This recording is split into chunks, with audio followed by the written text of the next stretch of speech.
సాధు సుందర్ సింగ్ గారి జీవిత చరిత్ర 4వ భాగము. సుందర్ సింగ్ అంటే ఎవరు? భారతదేశంలో మతం మారిన వారిని 3 రకాలుగా విభాగించవచ్చు. భౌతికంగా మారినవారు, మానసికంగా మారినవారు, ఆధ్యాత్మికంగా మారినవారు. కొందరు కేవలం పేరుకు మాత్రం క్రైస్తవులుగా మారతారు. తాము అంతకుముందు అనుసరించిన మత సంబంధమైన చిహ్నాలన్నింటినీ వదులుకొని క్రమంగా గుడికి వెళ్ళనారంభిస్తారు. కొండజాతి ప్రజల మధ్యను, సామాజికంగా అట్టడుగునున్న వారిలోనూ క్రైస్తవ బోధనల వలనను, పాఠశాలల వలనను కలిగే నాగరికతా పరిణామాలను మనం గమనించవచ్చు. బ్రిటిషు పాలనా కాలంలో ఇలాంటి వారు ఎక్కువ. రెండో రకం వారైతే మనస్సుతో గ్రహించుకున్న వారై ఎంతో కొంత త్యాగం చేసి యేసుక్రీస్తును అంగీకరించారు. అయితే వీరు కూడా ఆర్థిక లాభాలను దృష్టిలో నుంచుకొని మతాన్ని మార్చుకున్నట్లుగా ఆ తరువాత కాలంలో రుజువైపోయింది. సాధారణంగా ఈ రకంగా మారిన వారిలో చాలామంది ఎంతో విద్యావంతులునో, యేసుక్రీస్తు శక్తిని ఏమాత్రమూ ఎరుగని వారై ఉండినారు. పైకి భక్తిగల వారి వలె నుండియు దాని శక్తిని ఆశ్రయించని వారనియు, ఎల్లప్పుడూ నేర్చుకొనుచున్ననో సత్యమును గూర్చిన అనుభవ జ్ఞానము పొందని వారనియు 2వ తిమోతి 3వ అధ్యాయం 5-7 వచనాల్లో పౌలు ప్రస్తావించినది ఇలాంటి వారిని గూర్చే. ఈ రకమైన భక్తి లేని క్రైస్తవ్యంలో పైవేషమే గాని ఆత్మశక్తి లేదు. సత్యమును నేర్చుకొనుచున్నట్లుగా కనబడతారు గాని తమ హృదయాల్లో ఆ సత్యమెన్నడూ వారు గ్రహించరు. భారత క్రైస్తవ సంఘ నాయకులలో చాలామంది వారు తూర్పు దేశాల వారే కాని, పాశ్చాత్య దేశముల వారే గాని వీరందరూ ఈ కోవకే చెందినవారు. అందువలననే అనేక మంది హిందువులు వారి మతంలోని మానసిక శక్తికి, క్రైస్తవత్వానికి మధ్య తేడా చూడలేకపోతున్నారని మా తండ్రిగారు అనేవారు. భారతదేశంలోని సన్యాసులు, సాధువులు, కవీశ్వరులు, మేధావులు తమ మానసిక శక్తులను పెంపొందింప చేసుకొని పౌలు ధర్మశాస్త్రానుసారమైన నీతి అనే నడవడిని అలవర్చుకొన్నారు. తార్సువాడైన సౌలు మారుమనస్సు పొందక పూర్వము కలిగి ఉన్న ధర్మశాస్త్రానుసారమైన నీతిని మేధావులైన క్రైస్తవ నాయకులెందరూ కలిగి ఉన్నారు. భౌతికవాదానికి, నవీన కాలపు వేదాంతానికి క్రైస్తవ్యము తలొగ్గినప్పుడు అది మానసిక సంబంధమైనదైపోయి పై నీతిని మాత్రమే కలిగి ఉంటుంది. ఇలాంటి నిర్జీవమైన భక్తి గలవాడు కూడా చక్కని మర్యాదలను, మంచి నిగ్రహము గలవారై దేవుని కొరకు కొంత ఆసక్తిని కలిగి ఉంటారు. అయితే మేకులతో గాయపడిన యేసు ప్రభువు పాదముల యొద్ద వచ్చే విరిగిన మనస్సు నుండి, ఆయన శిలువ నుండి కలిగే భక్తి ఇలాంటిది కాదు. కేవలం మానసికంగా క్రైస్తవుడైన వానిలో పునరుద్ధాన శక్తి పనిచేయదు. ఆత్మానుసారము కాని క్రైస్తవ్యము అనుసరించు వారికి తమ హృదయములలో దేవుని నీతిని కలిగి ఉండే అనుభవం ఉండదు. మంచి తర్ఫీదు, సంఘం ద్వారా వచ్చే మంచి క్రమశిక్షణ కల జీవితం వలన మిగిలిన వారి కంటే ఎంతో శ్రేష్టమైన నీతిని, నైతిక వర్తనను కలిగి ఉన్నారు. అయితే దీనిని దేవుని ఆత్మగా మనం పొరబడకూడదు.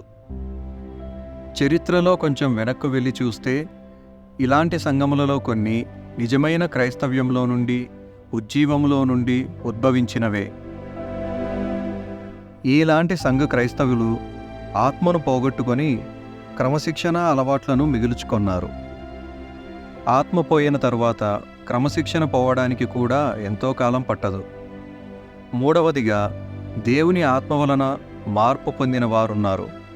సుందర్ సింగ్ ఈ కోవలోని వాడే. డబ్బు, హోదాలపై గల ఆశతో ప్రేరేపించబడిన వాడు కానందు వలనను, మనుష్యుల వలన కలిగి ఘనతను వెదకినవాడు కాకపోవడం వలనను సుందర్ సింగ్ క్రీస్తునందలి తన ఆత్మీయ జీవితమును కాపాడుకొన్నాడు. మనుష్యులకును వారి పొగడ్తలకును దూరంగా ఎవరికీ తెలియని మారుమూల ప్రాంతములలో తన ప్రభువునకు సేవ చేయాలనుకున్నాడు సుందర్. నవీన కాలపు ఆత్మవిశ్వాసపు ధోరణుల వలన శతాబ్దాంతానికి నిర్జీవ స్థితికి చేరిన సంఘానికి నూతన జీవజలమునివ్వడంలో ఇదెంతగానో తోడ్పడింది.